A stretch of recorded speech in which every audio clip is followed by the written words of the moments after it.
السلام علیکم ورحمۃ اللہ وبرکاتہ۔ حضرت سلیمان علیہ السلام۔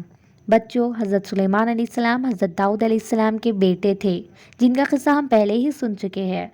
قرآن پاک میں آپ کا ذکر سورہ بقرہ، سورہ انعام، سورہ نمل، سورہ سبا اور سورہ سعد میں آیا ہے۔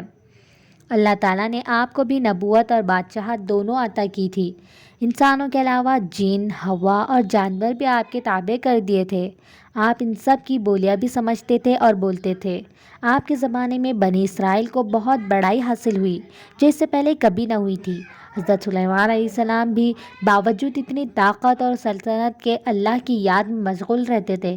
ان کو دنیا کی بڑی سے بڑی چیز بھی اللہ کی یاد سے غافل نہیں کر سکتی تھی۔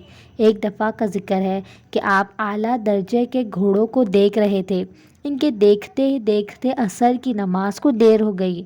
آپ نے ان کو پھر بلایا اور ان کی پنڈلیاں اور گردنیں کاٹ ڈالی، تاکہ جن کی محبت نے اللہ کی یاد سے غافل کر دیا تھا، ان کو ختم کر دیا جائے۔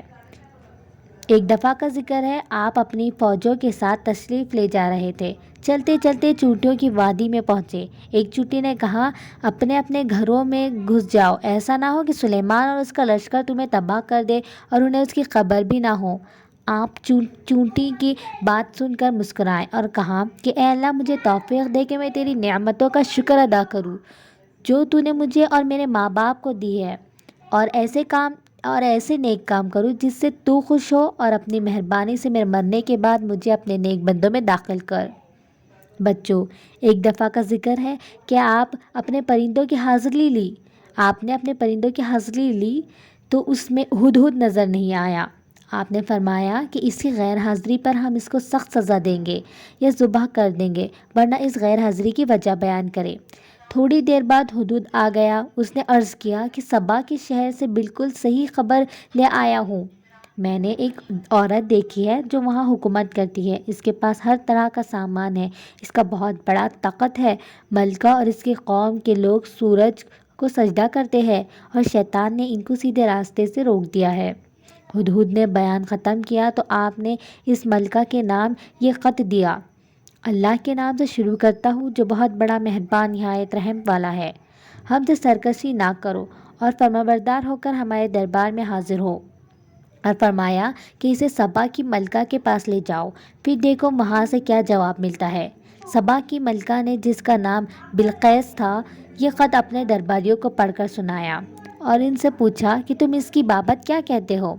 سب نے ایک زبان ہو کر کہا کہ ہم بڑے طاقت والے اور بڑے لڑنے والے ہیں، ویسے آپ کو اختیار ہے جو حکم دے۔ ملکہ نے کہا، بادشاہ جب کسی شہر میں داخل ہوتے ہیں تو اسے تباہ و برباد کر دیتے ہیں، اور ایسے ہی یہ بھی کریں گے۔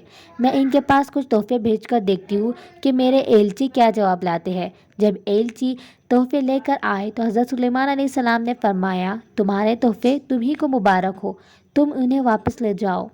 جب ایلچی نے واپس جا کر بلقیس سے حضرت سلیمان علیہ السلام کی باتیں کہی تو وہ دربار میں حاضر ہونے کی تیاریاں کرنے لگی۔ ایلچی کے واپس جانے کے بعد حضرت سلیمان علیہ السلام نے اپنے درباریوں کو حکم دیا کہ ملکہ کے تخت کو ہمارے پاس لا کر حاضر کرو۔ ایک بڑا دیو بولا کہ میں اس سے پہلے کہ آپ دربار سے جائیں آپ کی خدمت میں پیش کر دوں گا، مگر ایک شخص اور کہ جس کو اللہ نے کتاب کا علم دیا تھا، اس نے کہا کہ میں آپ کی آنکھ جھپکنے سے پہلے تخت لے آؤں گا۔ چنانچہ آپ کی خدمت میں پیش کیا گیا تو آپ نے فرمایا کہ میرے اللہ کا امتحان ہے کہ میں اس کا شکر ادا کرتا ہوں یا نہیں۔ بہرحال تخت کی صورت بدل کر بچھا دیا گیا اور بلقیس آ گئی تو اس سے پوچھا کہ تمہارا تخت بھی ایسا ہی ہے؟ بلقیس نے جواب دیا، یہ تو بالکل ویسا ہی ہے، اور ہم تو پہلے ہی آپ کی شان و شوکت اور قوت و طاقت کو جانتے تھے اور آپ کو مان گئے تھے۔ جس چیز کو یہ اللہ کے سوا پوچھتی تھی، اس نے اس کو اب تک سلیمان کے پاس آنے سے روک رکھا تھا۔ پھر بلقیس سے محل میں جانے کو کہا گیا۔ جب اس نے حضرت سلیمان علیہ السلام کا محل دیکھا جو شیشے کا بنا ہوا تھا اور معلوم ہوتا تھا کہ پانی سے بھرا ہوا ہے، بلقیس نے اس میں گزرنے کے لیے اپنے پانچے اوپر اٹھا لیے اور اپنی دونوں پنڈلیاں کھول دی۔ حضرت سلیمان علیہ السلام نے دیکھا تو فرمایا، یہ محل ہے جس میں شیشے جڑے ہوئے ہیں۔